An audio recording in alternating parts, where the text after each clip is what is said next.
Hi all, welcome back to the channel. So today we are doing our second countdown to Christmas video. This is a Yule log. So this is a fantastic cake and I cannot stress enough how amazing it tastes. Literally, I made this last night. It is honestly so good. It's better than shop bought. So if you have the time, please make it, because it's honestly, I'm just absolutely astounded by it. It does last 3 days, so just be aware of that when you are making it.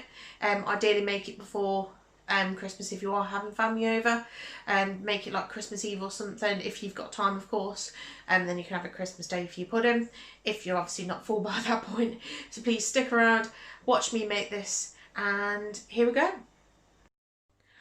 So first thing we're going to do on this video is to preheat our oven.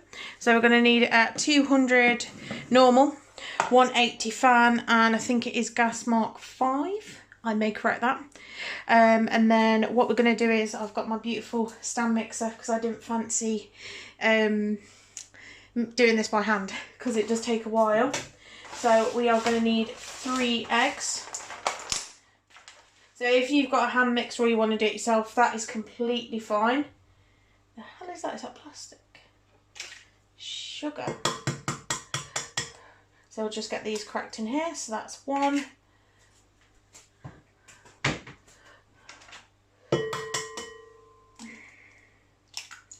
2.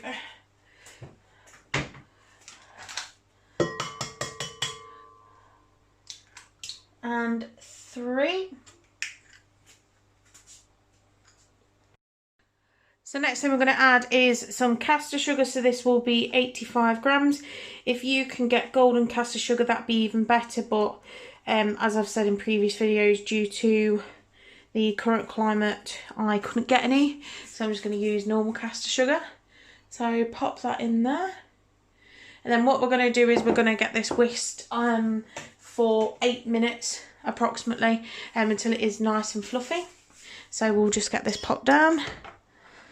Just be careful because that is a glass bowl, and we'll get this started. So I'll come back to you and show you guys what it looks like. So while that is whisking, we are going to measure out our flour. So we're going to need 85 grams of flour, which is plain flour. Let's pop that in. Oh, way too much. That's fine, I've got to take some out of it anyway.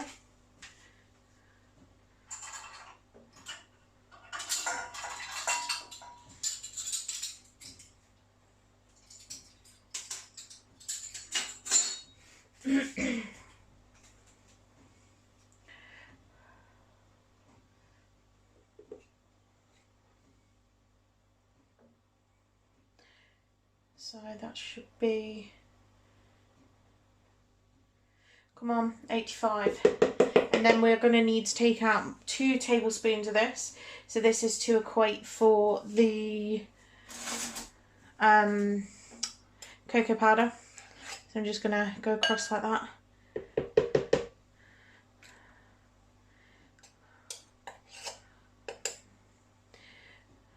So you should be left with about 70 grams of plain flour. And then the last dry ingredient you're going to need is baking powder. So we're going to need half a teaspoon of this. Just make sure that it is levelled off, which is what I'm trying to do now. And then we'll just continue our mixing. So I will just show you guys roughly about where we are. I'll come back over here. So this is about 4 minutes in. So we're going to keep going until it is more light and frothy. So this has been about 8 to 10 minutes, and you can see it's quite fluffy and thick. Oh, we've done it that way. So this definitely puffed up compared to normal kind of eggs. So what we're going to do is we're going to grab our dry ingredients that we measured out earlier, and we're going to pop them over, and we're just going to get them sieved in. It's always best to sieve it in, otherwise you'll end up with lumps. You don't want that in your Yule log.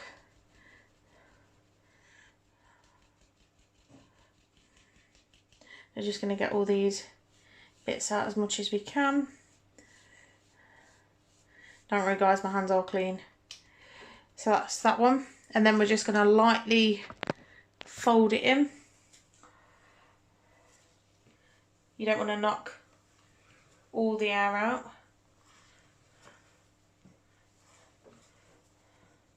So you want to do it until it is literally just combined. So I'll come back to you once I'll do it with this hand just so I can show you guys what I'm doing. So I'll go down the middle, scrape the outsides, down the middle, scrape the outside, down the middle. So yeah, I'll come back to you guys once I have done this.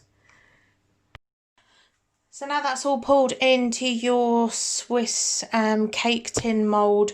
It's going to go in the oven for about 8 to 12 minutes, as I said on the oven directions earlier.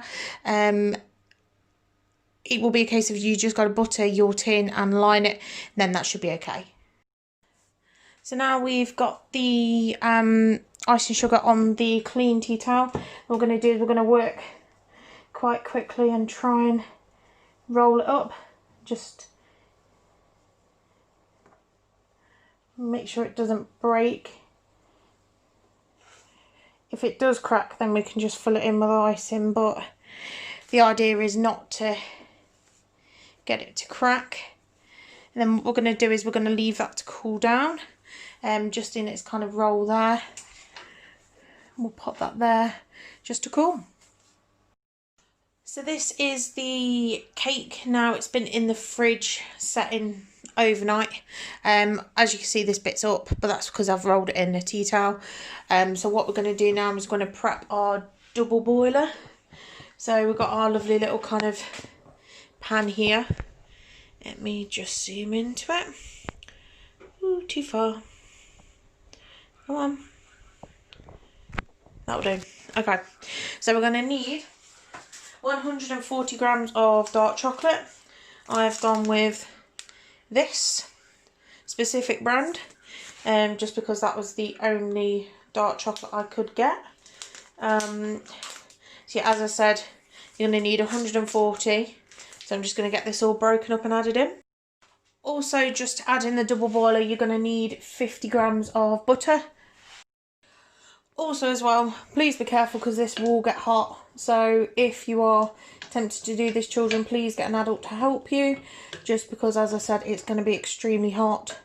I've got it down on about 2.5, so that's like 5. Just be careful, get an adult to help you. So we are nearly there, ladies and gents. I'm just waiting for the last part of the butter and chocolate to melt.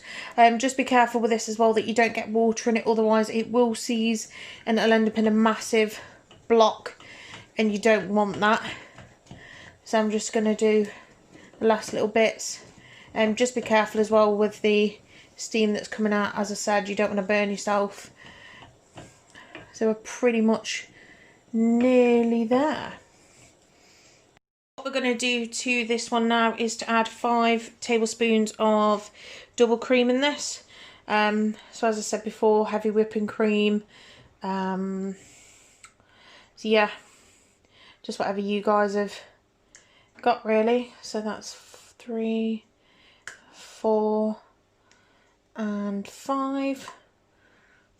Get that nice and stirred in.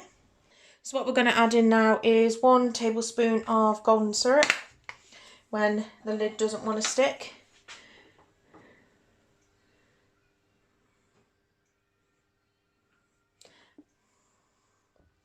So just get all of that out so you guys can see. And also as well, we've got 200 grams of icing sugar to add. So I'll just get that added in there.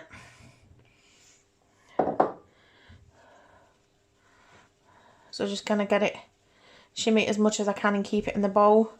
It is quite a small bowl.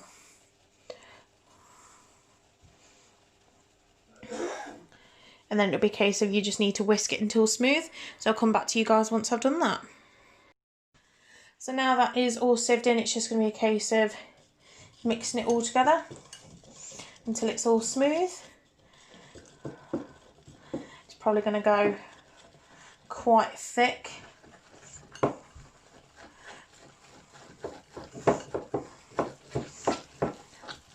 You're just going to want to keep doing that until it's all smooth together.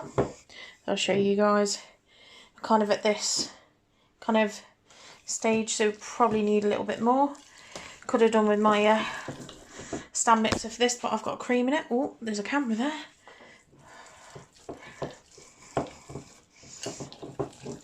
Yeah, just keep kind of working it and getting it smooth.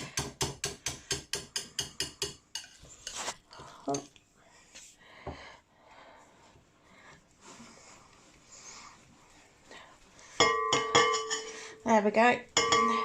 That works better sometimes. So we'll leave that one as it is for now until it settles. Just pop that there.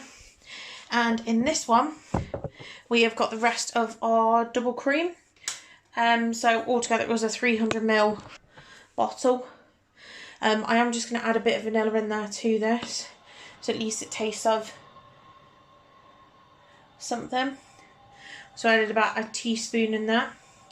So I'm just going to get this blitzed up all together until it is between soft and hard peaks, and I'll come back to you once it's done. So now our cream is nicely whipped, we're just going to get it placed on there. Get it all nice and smoothed out in a moment. Just make sure that you get as much as you can out the bowl, because you're going to want as much cream in there as you can. Just cream makes everything nicer.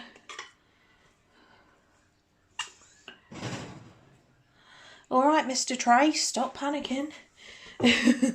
Right, then we're just going to kind of get it pushed out.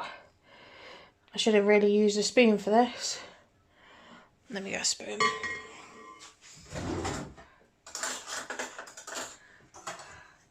Tell you what, palette knife will be better.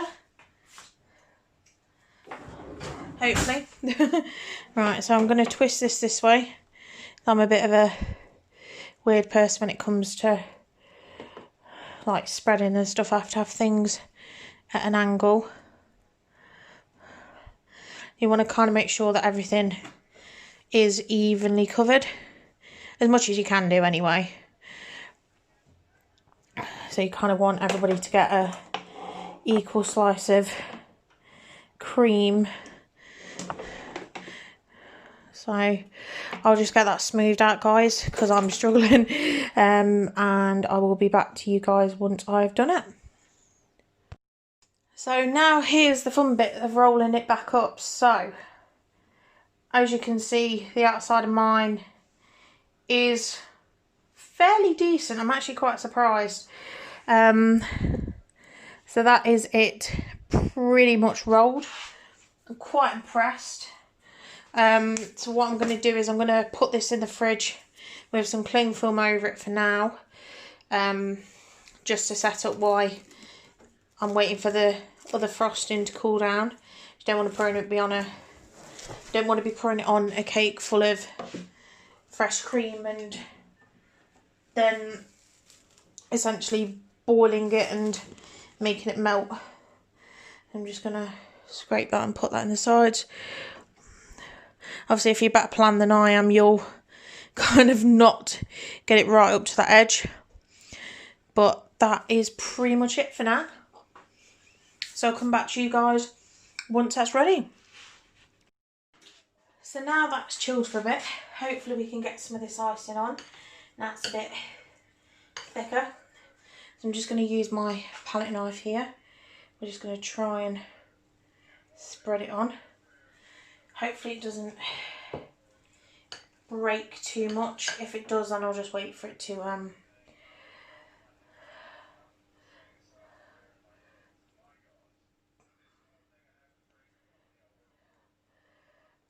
I lost my train of thought then. Yeah, I'll just wait for it to kind of settle because it's just breaking the cake.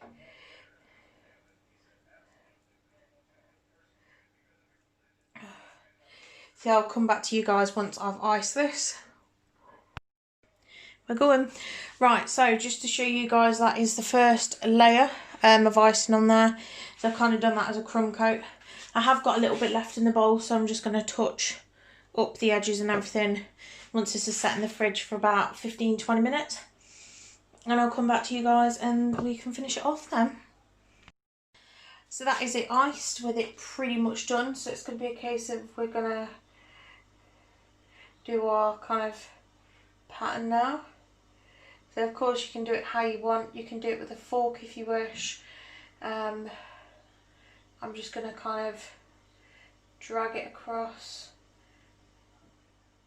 Try and make it look as kind of log-like as I can.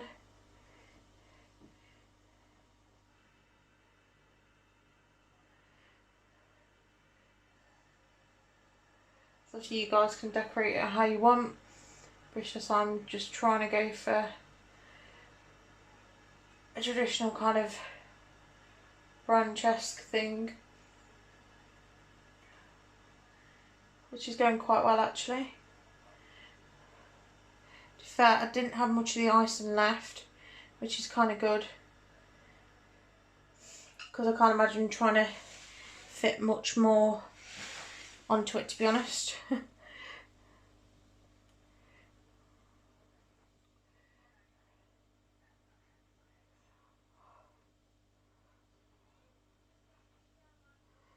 and get that in there.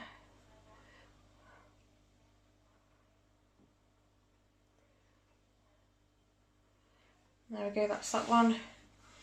And then just going to try and do some kind of weird design on the end that you guys can't see, but that's kind of the end kind of twirl, and this end as well.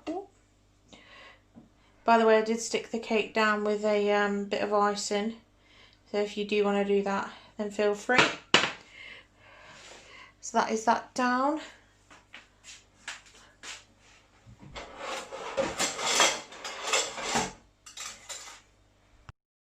So the last thing we're going to do is dust this with some icing sugar. I will show a little trick as to not get it completely everywhere once I can get it open. So you see we've got a little plate here. I've got my little sieve. If you tip some icing sugar in first, then it will go onto the plate, not everywhere. And then you can kind of just give it a light shimmy.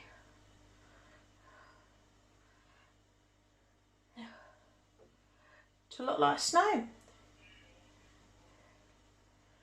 And that is it, guys. So if you like this one, the Bûche de Nöel or the Yule log here, give this one a like. You can also subscribe, and I will see all you lovely people in the next episode.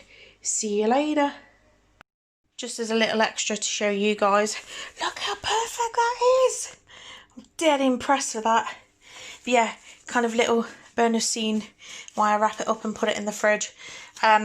Once you've made it, it will probably last about 3 days just because of the fresh cream. So, sorry guys, I'm just wrapping it. But yeah, you've got to eat it within 3 days, otherwise it'll be no good. But yeah, enjoy!